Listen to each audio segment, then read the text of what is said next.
మహబూబాబాద్ కేంద్రంలోని భట్టు అంజయ్ నగర్లో CPIML party ఆధ్వర్యంలో కాలనీ వాసులు వినూత్న నిరసన చేపట్టారు. రహదారిపై కాలనీ మహిళలు వరి నాట్లు వేసి నిరసనలు చేపట్టారు. 10 సంవత్సరాల క్రితం ఏర్పడిన తమ కాలనీలో మౌలిక వసతులు కల్పించాలని ప్రభుత్వాన్ని డిమాండ్ చేశారు. చినుకు పడితే చాలు రహదారులు బురదమయంగా మారి మడుగులను తలపిస్తున్నాయని కాలనీ వాసులు, సిపిఎంఎం నాయకులు అసహనం వ్యక్తం చేశారు.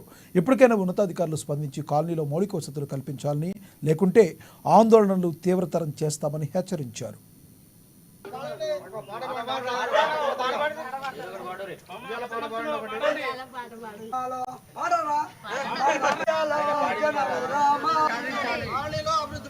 అప్పటి నుండి ఇప్పటి వరకు అంటే గత 15 సంవత్సరాల నుండి మాది ఇదే పరిస్థితి. మహబూబాద్కు కొంచెం దూరంలో ఉంటుంది. ఇక్కడ ఎమ్మెల్యేలు కానీ ఎంపీలు కానీ ఇక్కడ నుండి వెళ్ళిన వాళ్ళే ఉన్నారు. కానీ ఇక్కడ కనీసానికి మనం ఎక్కడో ఏజెన్సీ ప్రాంతంలో కూడా వెళ్ళినా కూడా కొంచెం అభివృద్ధి చెందిన ప్రాంతాలు ఉన్నాయి.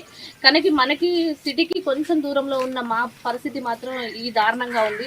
రోడ్లు కానీ, కరెంటు కానీ, విద్య కానీ, పిల్లలు ఎక్కడికైనా వెళ్ళాలంటే చదువుకోవాలన్నా చాలా అంటే కనీసానికి తాగు వాటర్ కూడా నోచుకోలేని స్థితిలో ఇప్పుడు ఇక్కడున్న జనాలు జీవించడం జరుగుతున్నది. ఈ కాలనీలో విద్యుత్ సౌకర్యం లేదు, తర్వాత రోడ్ల సౌకర్యం లేదు, తర్వాత ఇంటి పనులు గాని, ఇంటి నెంబర్లు గాని, పట్టాలు గాని అని ప్రభుత్వం మీద వాస్తవానికి గత 11 సంవత్సరాల నుంచి కూడా వీళ్ళు చాలా ఇబ్బందులు పడుతున్నారు. అయినప్పటికీ కూడా ఓట్ల రోజు వచ్చి ఓట్లు దండుకున్నారు కానీ ఆ ఓట్ల హామీలు ఇచ్చారు కానీ ఇంతవరకు ఎవరు చేయలేదు. కాబట్టి దీని మీద ప్రభుత్వం వెంటనే చర్యలు తీసుకోవాలని వాళ్ళు కూడా ఇక్కడికి పంపిస్తాం, అధికారులను పంపించి సర్వే చేపిస్తామని కూడా వాళ్ళు చెప్పడం జరిగింది. కానీ ఇంతవరకు ఎవరు